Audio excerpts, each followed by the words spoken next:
kalau saya sebelum apa itu menyampaikan itu pasti saya sampaikan kelebihan guru untuk motivasi supaya mereka tahu kelebihannya itu apa, baru nanti diajak sharing, bukan menyalahkan sharing. Nah, sebaiknya apa enak mana kalau seperti ini, terus berikan solusi. Iya, kalau metode satu arah itu ada sih. Dari zaman dulu pun, mulai dulu sebelum ada 13, dulu malah cara belajar siswa aktif TGSA mungkin dulu ada kan. Nah, itu sebenarnya sudah diarahkan ke arah itu, tapi ya proses yang biasanya kadang-kadang masih, yaitu yang saya sebut pola lama seperti itu. Jadi pembelajaran dengan menggunakan metode satu arah, ngomong terus akhirnya siji anak teman apa siswanya itu jahit mukanya, siswanya ngantuk. Apakah kurikulum merdeka ini sudah diterapkan sepenuhnya di sekolah ini? Sudah, tapi proses, karena untuk kelas 3 dan 6 belum. Nah, jadi tahun 2 tahun yang lalu itu kelas 1 sama kelas 3. Tahun ini itu kelas tahun berikutnya kelas 2 sama kelas berapa itu? Kelas 1 sama 3, 2 sama 5. Tahun depan 4 sama 5.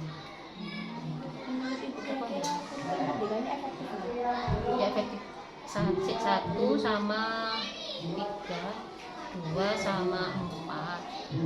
Ya 2 sama 5. Untuk pokoknya lo catat. Kelas 1 sama 3, 2 sama 5. Kemudian ini 6 sama 3 pokoknya. Berarti 2 sama 4. Nah, kelas 1 sama kelas ini 2 sama 4, 3 sama 6. Dan sekarang tahun ini itu kelas 3 sama 6 masih menggunakan itu kurikulum 13. Sisanya sudah menggunakan kurikulum merdeka. Tapi bagaimana ya Bu caranya mengatasi siswa itu yang tidak bisa mengikuti ajaran yang kurikulum merdeka itu? Kan kebanyakan kan dia masih kayak ketinggalan gitu, jadi kayak tidak mengikuti ajaran atau materi yang diberikan oleh gurunya di kurikulum. Nah, itu tadi, itu namanya menghadapi tantangan tadi, pendekatan guru terhadap siswa. Siswanya didekati, tidak hanya itu, orang tuanya juga didekati, dipahamkan. Karena yang mereka dengar itu pokoknya merdeka yus merdeka, orang mlebu buka sekolah merdeka. Makanya perlu sosialisasi sebelum penerapan kan perlu sosialisasi dari sekolah ke wali murid. Kemudian sekolah itu bisa kepala sekolah, guru, wali murid, kemudian ke siswa. Kalau siswa nggak lulus, pendekatan harus dekati dari pendekatan nurani. Kalau tidak menggunakan pendekatan nurani ya arek-arek ya itu semuanya harus menggunakan pendekatan nurani. Kalau menggunakan pendekatan nurani itu anak itu belajar nyaman, belajar harus menyenangkan. Kalau dia sedih, hasilnya nggak efektif. Pertanyaan selanjutnya itu, bagaimana sekolah itu mengintegrasikan teknologi dalam mendukung pembelajaran terpadu? Mengintegrasikan teknologi banyak dengan menggunakan persiapan yang matang tentunya. 1, kedua dengan pelatihan, 3 kolaborasi antar guru, belajar bareng, tahu bareng, terus kolaborasi dengan siswa juga. Jadi persiapan matang artinya gini, ketika seorang guru mau mengajar menggunakan IT kan teknologi, persiapannya harus matang. Kalau seandainya listrik mati ya opo, ya kan? Nah, persiapan yang matang berarti nanti ada cadang, berarti aku harus menggunakan yang kira-kira kalau menggunakan listrik mati aku harus mengajar apa kan gitu. Baru persiapannya matang. Jadi pokoknya aku besok menggunakan pakai LCD. Tapi dia nggak mikir, kok seandainya udah deres terus listrik mati ya opo, akhirnya wah sudah selesai.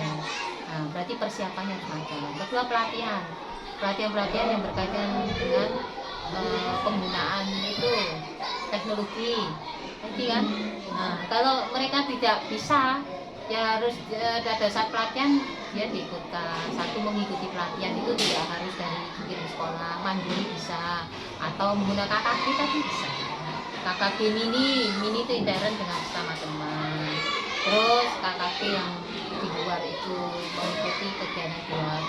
Ya itu yang paling harus bisa. Sekarang kan zamannya zaman dulu. Makanya nyambung kan tadi dengan visi misi berwawasan global. Jadi penggunaan IT harus persiapan yang matang, kolaborasi. Anak-anak sekarang kan pintar IT. Nah itu bisa kolaborasi. Anak-anak kan pintar IT. Kadang-kadang mungkin gurunya kemampuan IT-nya berkurang, bisa kolaborasi. Di situ juga bisa. Contoh misalkan ini mau menerangkan apa menggunakan penggunaan IT ICT atau menggunakan kuis soal. Itu kadang-kadang kalau anak tanya, oh ini loh Bu, ini caranya gini, tadi malam itu saya sudah belajar di internet sama ibu, itu bisa kolaborasi. Nah, itu arah-arah itu nggak pintar-pintar nanti membobol wifi. So, maksudnya itu password. Nah, dulu pernah di sini tuh. Akhirnya tak ganti password terus nggak ada. Kalau malam kok rame-rame, ternyata alumni itu campur di sini itu bobol password. Kemarin itu di depan sana, anak-anak itu terhadap undang-undang. Nah makanya kalau pembelajaran di sekolah yang berkait dengan IT ya persiapan matang, kolaborasi dengan guru maupun kolaborasi dengan siswa pada saat pembelajaran, terus mengikuti pelatihan-pelatihan. Pertanyaan yang terakhir Bu, menurut Ibu apakah konsep pembelajaran terbagi dapat diterapkan pada kurikulum merdeka? Bagaimana caranya? Oh, bisa dikaitkan dengan kurikulum merdeka kan? Ya. Bisa. Kalau terpadu itu kan lebih ke pengalaman, anak mengalami kan gitu. Kalau merdeka itu lebih ke menggali bakat minat. Nah, kalau misalkan di SPDP itu ada pembelajaran tari. SPDP kan ada pelajaran tari. Nah, ternyata anak ini yang belajar tari punya bakat di situ. Nah, bakat minat. Kedua, pembelajaran terpadu bahasa Indonesia itu kan bercerita, mendongeng. Nah, itu kalau diterapkan di kurikulum merdeka bisa kan menggali bakat. Oh, dia ternyata pintar mendongeng. Nah, ya kan? Nah, menggali bakat minat siswa. Bisa. Terpadu itu dari mata pelajaran yang digabung tematik kan. Nah, dari SPDB, bahasa Indonesia, terus olahraga. Nah, kan digabung. Itu kalau digabung apa contohnya? Di situ. Tadi bisa olahraga itu kan ada senam. Ada senam. SPDB ada pembelajaran nari. Terus kemudian bahasa Indonesia ada pembelajaran bercerita. Apakah bercerita mau menengahi cerita? Ada ekspresinya. Ekspresi diajarkan di mana? Terpadu dengan pembelajaran SPDB tadi. Terus ketika menggunakan gerakan itu terpadu dengan apa? Ya mungkin karena dia dari senam tadi olahraga bisa. Seperti itu. Terus puisi bahasa Indonesia terpadu, suaranya harus lantang. Nah, ketika dia belajar satu dua bisa, semua bisa. Hanya kan kalau terpadu itu memadukan dari beberapa pelajaran, tapi anak mengalami secara langsung. Tapi kalau di kurikulum merdeka lebih menggali bakat minat, ya kan? Bakat minat itu digali untuk menggali itu. Katanya kalau di kurikulum merdeka itu dibilang matematika ternyata arek itu matematika gak pinter, tiba dia pinter nari, pinter apa.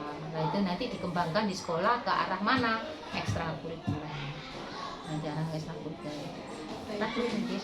Pertanyaannya sudah selesai, tapi saya boleh meminta kesimpulan sedikit terkait materi tadi Pak. Oh boleh. Jadi intinya pembelajaran terpadu itu harus nyambung dengan visi misi di sekolah. Satu. Kemudian yang kedua, pembelajaran terpadu dengan kurikulum merdeka itu nyambung. Jadi nyambung bukan terpisah. Jadi pembelajaran terpadu itu bisa dengan kurikulum itu bisa. Kemudian yang ketiga, kolaborasi antar guru, antar siswa itu penting. Terus yang keempat, seorang guru harus mau berubah, meninggalkan pola lama. Kalau ingin maju harus berinovasi, kreasi, mengubah pola-pola yang lama supaya nanti, karena apa? Visi misi guru sekolah itu kan tujuannya agar pencapaian pendidikan nasional itu tercapai. Jadi supaya hasil pendidikan nanti menjadi lebih baik, karena bekerja di sekolah otomatis yang sudah jadi manusia itu kan generasi muda penerus bangsa. Intinya visi misi pembelajaran terpadu kurikulum merdeka nanti. siswa, guru, kepala sekolah itu juga harus kolaborasi. Jadi bukan berarti oh aku kepala sekolah, gak boleh. Kepala sekolah, guru, siswa. Kalau boleh tahu ibu namanya siapa? Nama lengkap pakai titel. Boleh. Soalnya bayar larang. Ya Bu. Nama lengkapnya Sunarsih, Magister Pendidikan PD S2 jurusan Bahasa Indonesia dan Sastra Indonesia. Kalau panggilannya Asi, panggilan akrabnya. Kalau Sunarsih bukan berarti nama lengkap dari orang tua, kalau enggak, itu kan teman-teman yang gara-gara Asi penekasi menjadi Itu alumni mana? Unesa. Dulu alhamdulillah saya sekolah negeri itu.